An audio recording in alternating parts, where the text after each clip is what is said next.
선재규 선임 기자 나와 계십니다. 기자님 안녕하세요. 안녕하세요. 네, 안녕하세요. 기자님 오늘 쭉 보니까 코로나 관련돼서 동물도 코로나를 원래 걸렸던가요? 그렇죠. 예, 네, 예전에도 예. 있었는데 네. 지금 중국 쪽에서 그 중국 과학원 미생물 연구소 네. 쪽 그 사람 발표인데요. 최근에 확실되어서 발표를 네. 했는데 이 코로나19 바이러스가 이제 한 3년 정도 이제 인간을 굉장히 괴롭히다가 이제 뭐 백신도 많이 개발되고 치료되고 나오고 하니까 이 녀석이 슬그머니 좀 뭐랄까요, 휴직이 다른, 그러니까 인간이 아닌 다른 동물로 옮겨가기 시작하는 것 같다. 그리고 뭐 좋은 건가요? 그러니까 이거는 결코 예. 이 전문가들 얘기는 결코 이렇게 방심할 수 없다는 겁니다. 갔다가 또 올 수도 있고. 네. 예. 뭐 전에도 사슴, 뭐 밍크 같은 그 예. 동물들이 이제 감염됐다는 게 확인됐었는데, 네.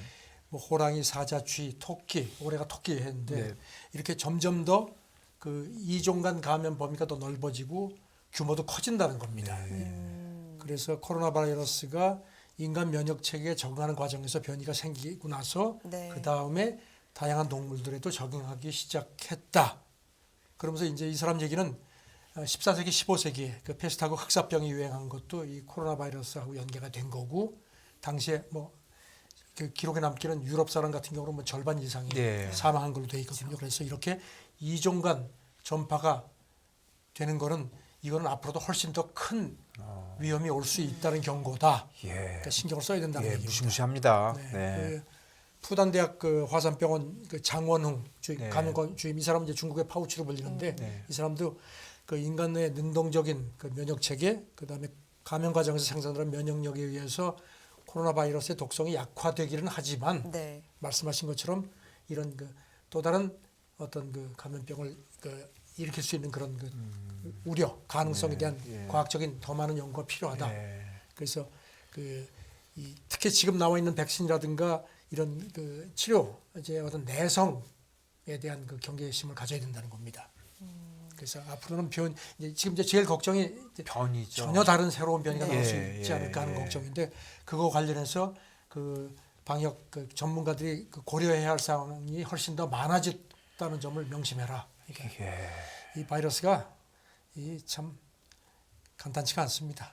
예, 끝이 없네요. 진짜 네. 새로운 얘기가 계속해서 나오는데 네. 변이에 대한 얘기가 요즘은 네. 가장 좀 두려운 것 같은데 이 얘기 했었잖아요. XBB. XBB. XBB 그쵸. 네. 이제 올해 이게 이제 사람들을 괴롭힐 거라는 말씀을 어제 네. 드렸는데, 지금 중국 언론이 계속 이 XBB 이거 관련해서 또 지금 중국 온라인에 뭐 여러 가지 소문이 돈다는 겁니다. 네. 특히 이 변이가 복통과 설사를 유발한다는 소문이 네. 돌아가지고 지금 지사제, 그러니까 예. 지금 뭐 사재기가 난리가 났다는 겁니다.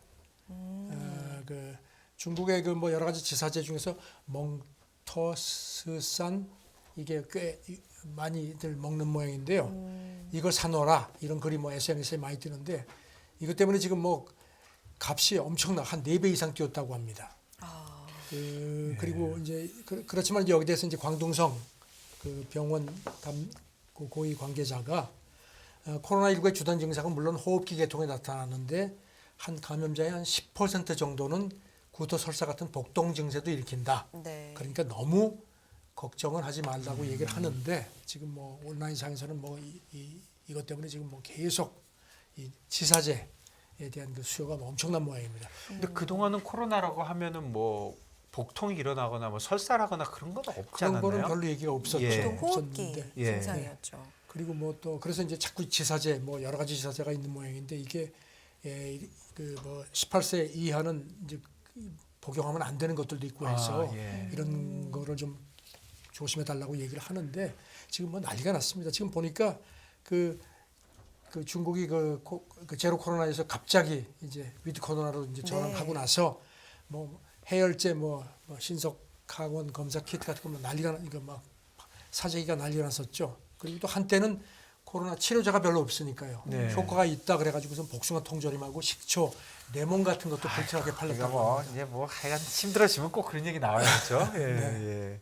근데 이해는 돼요. 뭐가 좋다 그러면 그게 예. 또 막상 그럼요. 없을까봐 예. 그럼요. 뭐 불안해하는 마음들. 예, 그리고 각국의 그 중국에 대한 입국자 제재는 좀 다 좀 결이 조금씩 다르네요. 다르죠. 예. 다르고 지금 이제 우리도 어제부터 네. 이제 해서 이제 중국에서 오는 사람들은 전부 그 검사를 네. 하도록 그렇게 예, 우리는 좀 전수 강한 검사. 편이고. 네, 예, 전수 예, 검사를 예, 하는데 지금 대만 같은 경우도 대만도 지금 뭐 중국에서 사람들이 많이 오는데 네. 네. 대만도 1월 1일부터 이제 중국에서 입국한 사람들은 전부 검사를 하거든요.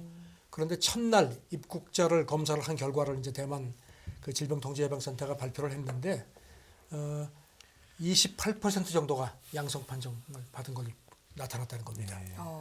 네. 예, 지금 보니까 대만은 그 본토에서 직항평이 베이징, 상하이, 청도, 샤먼, 그다음 이제 푸젠성하고 이제 두 군데 섬을 통해서 들어오는 것도 있고요. 이제 그거는 전부 검사를 한다고 합니다. 네. 28%. 28%. 어제 우리는 18분의 1이니까 12.5%. 다 높은 것 같아요. 근데 우리는 더 네. 높아질 가능성이 있다 그랬으니까 진짜 지금 최소한 지난번에, 이탈리아 밀라노 공항 같은 경우는 절반. 절반이었죠. 그러니까요. 절반. 최소한 4분의 1은 4분의 1에서 절반 사이네요. 그리고 네. 지금 뭐 유럽 연합이 이제 내일 네. 이제 그 보건장관 회의를 하고선 이제 이탈리아, 뭐 프랑스, 영국, 뭐 스웨덴 같은 이제 거기는 이제 자기들이 전체적으로 검사를 네. 하는데 유럽 연합 그 차원에서 하자는 얘기들이 많거든요. 네. 네. 그래서 이제 회의를 하는데 지금 독일도 계속 지금 뭐 아직은 그럴 때가 아니라는 식의 입장을 밝혔습니다. 독일은 이제 아시다시피 이제 연립 정부가 이제 이른바 신호등 이제 연립 정부죠. 네. 그 3인당, 자민당, 녹색당 서로 네. 노선이 다르죠. 그런데 이 관계자들 얘기가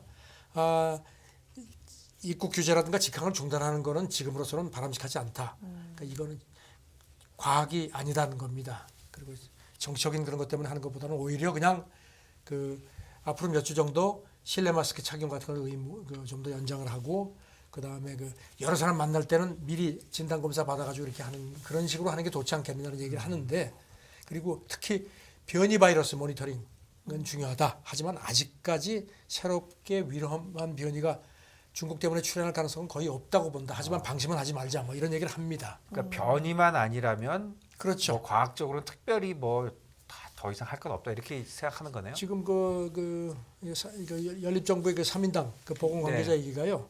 독일 같은 경우는 이제 엔데믹 풍토병 단계로 이미 넘어갔고 네. 그다음에 이제 인구의 한 95% 이상이 면역을 갖고 있고 그다음에 백신도 효과적이기 때문에 정부 차원에서 이렇게까지 할 필요는 없다 얘기를 하는데 또 야당은 좀 얘기가 다릅니다. 네. 기민당 관계자는 지금 독일도 장거리 교통편에서는 마스크를 의무화하고 있는데 중국에서 들어오는 거를 검사를 하지 않는 거는 이건 앞뒤가 맞지 않는 거 아니냐 이렇게 얘기를 합니다. 그렇죠. 예.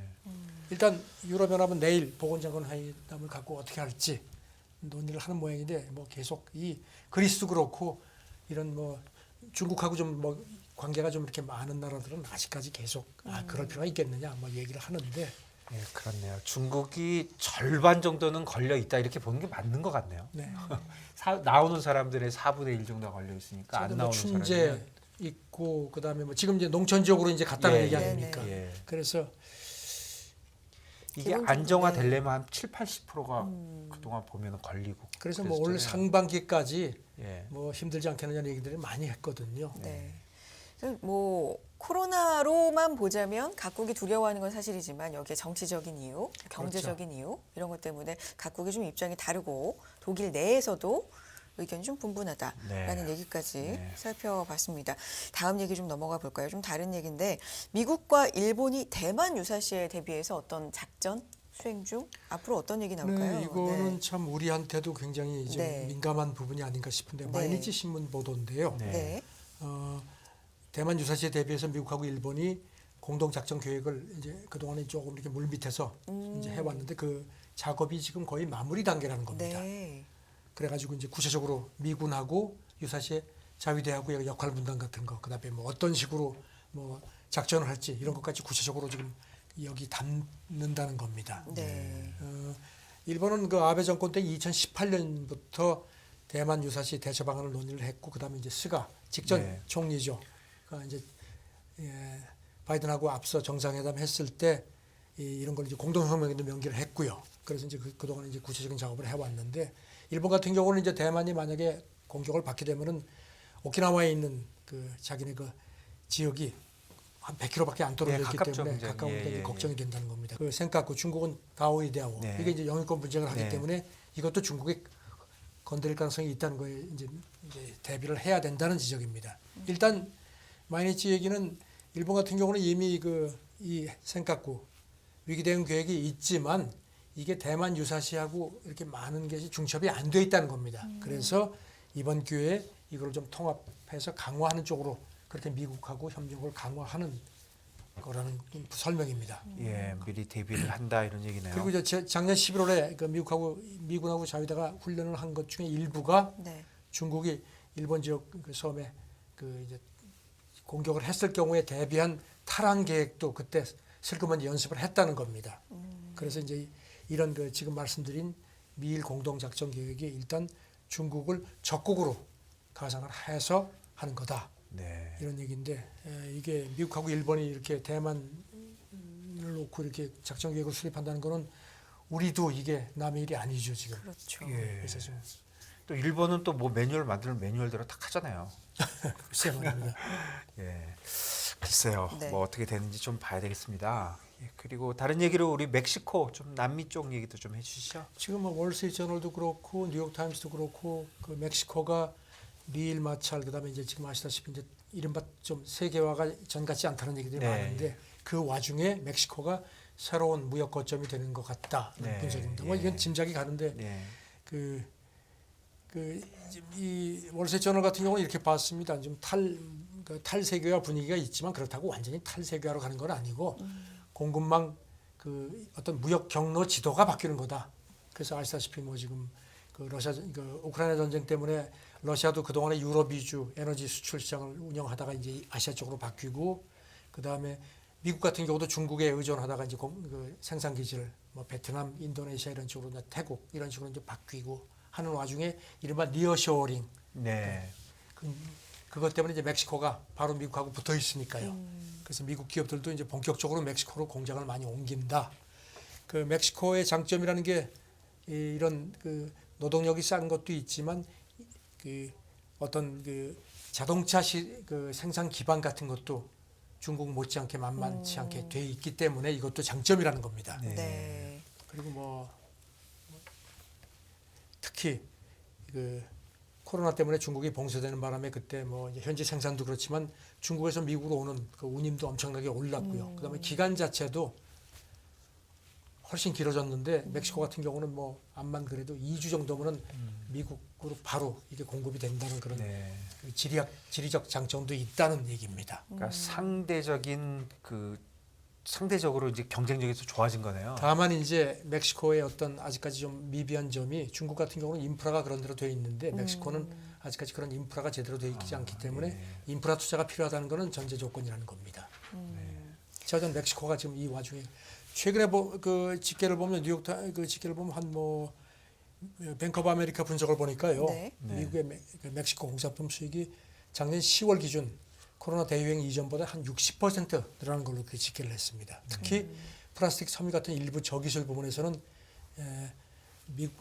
중국은 완전히 줄어들고 네. 미국이 멕시코에서 사오는 부분이 훨씬 급증했다는 예, 겁니다. 그러니까 부역 지도라는 말이 진짜 생각이 나네요. 예. 경로가 좀 바뀐다. 네. 예. 중국하고 멕시코하고 이렇게 생각을 해보면 멕시코도 못지않게 또 싼 노동력 이런 것도 그렇죠. 좀 중요한 장점이겠죠. 그렇죠. 네. 알겠습니다. 그러면 미중 갈등 심화로 인해서 이게 점차 좀 지도가 완연히 바뀌고 있다. 이렇게 보면 그렇죠. 되겠네요. 이건 네. 뭐 우리한테도 상당히 시사하는 부분이 네. 큰 걸로 그렇게 판단이 됩니다. 알겠습니다. 다음 얘기 좀 해볼게요. 요거는 조금 이제 자랑스러운 느낌이 제목 보고는 들었는데 구체적으로 내용 한번 보겠습니다. 미국 매체가 한국이 세계 영향력에서 6위다. 근데 일본보다 2계단 위에 있는 거라면서요? 그러니까 이게 그 네. 뭐 좋은 거 나쁜 게 다 그러니까요. 있습니다. 그 US 뉴스 앤드 월드 리포트 네. 얼마 전에 말씀드렸죠. 여기서 그 로스쿨 평가했는데 예일 대학이 늘 1등이었는데 우리 안 한다. 왜냐하면 그 평가 기준 자체가 무슨 뭐 잘못된. 그러니까 조금 전에 들어온 뉴스를 보니까 US 뉴스 앤드 월드 리포트가 오케이 우리 이거 수정하겠다고 했다는 겁니다. 그런데 이제 이게 이제 시사 주간인데 네. 이런 식으로 순위 평가를 많이 해가지고 좀 먹고 사는 것 같습니다. 보니까 지난달 31일 발표했는데. 이제 지난해 기준입니다. 그러니까 2022년 기준에서 네. 국가 여러 가지 이제 경쟁력 순위를 발표를 했는데 10개 섹터가 있는데 그 중에서 하나가 강력한 국가 순위라는 섹터가 있는데 여기서 우리나라가 미국, 중국, 러시아, 독일, 영국에 이어서 6위에 랭크가 됐습니다. 그 다음에 말씀하신 것처럼 프랑스가 우리 다음으로 7위, 일본이 8위, 우리보다. 일단 일본보다 우리가 위라니까 기분은 좋은데요. 우리 또 그런 것도 그리고 이제 보니까, 보니까 뭐 네. 아랍에미리트, 이스라엘, 사우디, 캐나다, 인도, 이탈리아 이런 데가 이제 15위권이고 우크라이나도 14위로 랭크가 됐습니다. 뭐 6위니까요. 위에 있는 나라가 미국, 중국, 러시아, 독일, 영국밖에 없는 거네요. 뭐 우리가 뭐 국방력이 무슨 뭐 어느 예. 전문가 얘기가 6위라 그랬는데 일단 그 여러 가지 이제 그 이게 어떤 이제 국가의 저력 카테고리인데 네. 이제 이 US 뉴스 앤드 월드 설명은 저력 있는 국가가 움직이면은 국제사회에서 최소한 일부는 거기 따라간다는 겁니다. 한국도 이제 그런 수준의 나라가 됐다. 그러면서 특히 정치, 경제, 군사적인 영향력하고 수출 이런 것들이 이제 그 주요 요소라고 설명했습니다. 그러니까 저력 부분에서는 경제적 영향력, 수출, 군사력 같은 게 점수가 꽤 높았고요. 네. 반면에 지도자 부분은 점수가 굉장히 낮았습니다. 아, 정치적 영향력도 50점 미만으로 상대적으로 평점이 낮았다고 비교가 됐습니다. 네. 이왕에 일본보다 2개 다 높았다 이렇게 네. 비교가 된 김에 내용까지 좀 비교해 보면 일본 내용은 어땠는데요? 일본은 네. 경제적 영향력은 아주 뭐 월등히 높았습니다. 95점이 넘었고요. 네. 수출도 82점 정도로 우리보다 조금 낮지만 높았습니다. 네. 하지만 군사력은 25점 정도 많이 낮았습니다. 일본이 이렇게 자위대를 자꾸 이렇게 올리려는 이유가 이거하고도 연계 아닌가 네. 된 게 아닌가 싶기도 하고요. 그런데 이제 중요한 거는 종합평가 순이라는 게 있습니다. 네. 이거는 우리가 한 해 전보다 5단계 떨어져서 20위에 돼 있습니다. 지금 보니까요. 이 이제 종합 순위 평가에서는 이제 뭐 여러 가지 이제 이것도 이제 카테고리가 여러 개가 있는데 요소가요. 기업가 정신 문화적 영향력은 뭐 6위, 7위 꽤 높았습니다. 네. 네. 그런데 이제 사업 개방성 같은 거는 76위. 그러니까 우리가 아직도 굉장히 그 비즈니스에 대해서 폐쇄적인 걸로 평가가 되는 모양입니다. 그다음에 네. 모험이라는 섹터가 있는데 51위. 한국이 이렇게 글쎄 모험을 안 한다고 하는데 그래서 모험이라는 글쎄 이게 제가 부분도 구체적인 있어요? 내용을 오. 아직까지는 좀 파악을 네네. 못했습니다. 네. 그렇군요. 일본 같은 경우는 종합 순위가 그래도 우리보다 훨씬 높았습니다. 네. 6위. 그래도 그 전에는 2위였는데 네 단계가 떨어졌습니다. 네. 2022년 최고 그 종합 순위에서 1등은 스위스였습니다. 사업 개방성 1위, 삶의 질이 4위, 기업과 정신 같은 경우가 7위로 되어 있습니다. 이게 이제 보니까요. 작년 4월부터 7월까지 전 세계 한 17,000명 정도를 설문조사해가지고 85개국을 평가를 한 결과라고 합니다. 네. 네, 저희가 특별히 좋은 분야는 most powerful한 거에서 있고 군사력 이런 것들이 들어가 있는 그 부분이네요. 네. 정치 조금 정치 뚝 떨어져 있고. 뚝 떨어져 있고. 그러게요. 네. 다음 좀 얘기 볼까요? 다음 얘기도 네. 해볼까요? 이거 뭐 좀 재미난 얘기라고 해야 되나요? 이게 미국의 하원 의원 중에 좀 젊은 사람이 네. 뭐 집을 못 구한다 뭐 이런 얘기입니까? 그러니까 그 첫 Z세대, 그러니까 네. 1990년대 후반, 2010년 초반 네. 출생한 연방 하원 의원이 탄생이 됐는데 네. 이제 아프리칸 아메리칸입니다. 네. 근데 이 사람이 이제 플로리다에서 이제 당선이 된다 중간 선거 네. 때. 근데 이제 회기 때는 이제 워싱턴에 와 있어야 되니까요. 네. 그럼 이제 워싱턴에 와서 이제 집을 하나 구해야 네, 되는데 네. 그래도 연방 하원 의원 당선자인데 네. 아파트 월세를 이제 구하려고 네네. 했더니 전부 신용 점수가 낮아가지고 전부 떨어졌다는 겁니다. 오. 네.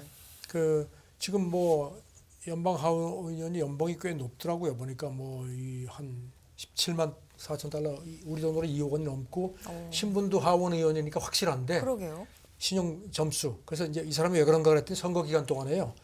그 좀 그렇게 돈이 많지 않았던 모양입니다. 네네. 우버 같은 걸 운전하면서 생활비도 벌었고 그래서 신용카드 빚이 많다는 겁니다. 그러니까 이게 아마 감점이 된 것 같습니다. 네. 그래서 지금 이걸 이제 미국 ABC 방송에 나와서 이거 도저히 집을 못 구하겠다. 그래서 네. 그냥 어디 친구 집이나 이런 데 좀 얹혀 있어야 될 것 같다. 이렇게 얘기를 했습니다. 그러면서 이 정도로 지금 미국에서 그 집값도 많이 뛰었고 이렇다는 얘기인데요. 이게 개인의 사정일 수 있는데 이런 식이 이제 회자가 된다는 건 좀 뭔가 미국 사회도 시사하는 바가 있는 건가요? 그렇죠. 이 월세도 많이 뛰고 요즘에 뭐 이제 그런 여러 가지 이제 특히 그 대도시 지역에 그게 힘들다는 얘기인데 이 사람은 자고전 그 총기 참사에 대해서 굉장히 막 그냥 이런 걸 이제 개선하기 위한 노력을 많이 하던 사람이라고 합니다. 네. 예, 그런 나쁜 쪽도 있지만 뭐 정치인이 굉장히 깨끗하게 뭐 살고 뭐 이런 것도 좀 느껴져요. 그러니까요. 예, 그래서 예, 그러니까 예, 이렇게 뭐 예. 그냥 우버 뭐 하원 차까지 의원이면 운전하고 예. 진짜 대단한 거잖아요. 미국 연방 하원 의원이면 뭐 우리도 예. 뭐 여의도에 그런 국회의원이 없지는 않겠지만 대부분 보면은 뭐 재산 공개하면은 입이 딱 벌어지죠. 예. 근데 또 미국의 첫 지세대인데 네. 네. 이런 얘기가 있다. 이런 것도 좀 생각해 네. 볼 만하고요. 이 사람이 뭐 방송 네. 나와서 얘기를 하는데 이거를 무슨 뭐 창피해서 얘기하는 게 아니라 이 사람은 굉장히 이거에 나 이 정도로 깨끗한 사람이다 하는 그런 것 같습니다. 그러니까 네. 주목을 받을 것 같습니다. 네. 프로스트 의원입니다. 민주당이고요. 예, 프로스트 의원이요. 이름 좀 기억해 두십시오. 예, 예, 예, 그러네요. 자, 예. 마지막 얘기 짧게 좀 해볼게요. 트럼프 신년 회견이 일제히 외면을 당했습니까? 트럼프 얘기 오랜만인데. 아주 그냥 뭐 네. 나 한다. 12월 31일 날 네. 밤에 하겠다고 네. 딱 예고까지 하고 그 자기 그 호합한 그 리조트 마로라고 자택에서 했는데 아무도 안 왔습니다. 아무도 그 안 주로 왔어요? 케이블 채널 심지어는 폭스 뉴스까지 패스 안 했습니다.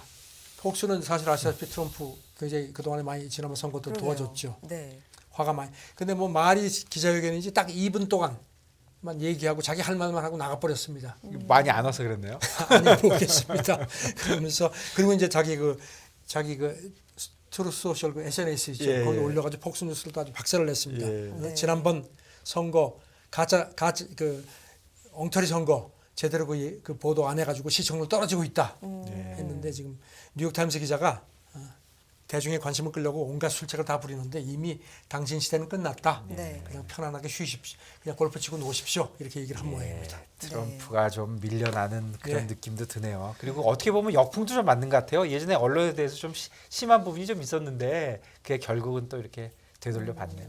네. 이런 분위기까지 전해드렸습니다. 손재규 선임 기자와 함께했습니다. 기자님 고맙습니다. 네, 감사합니다. 자.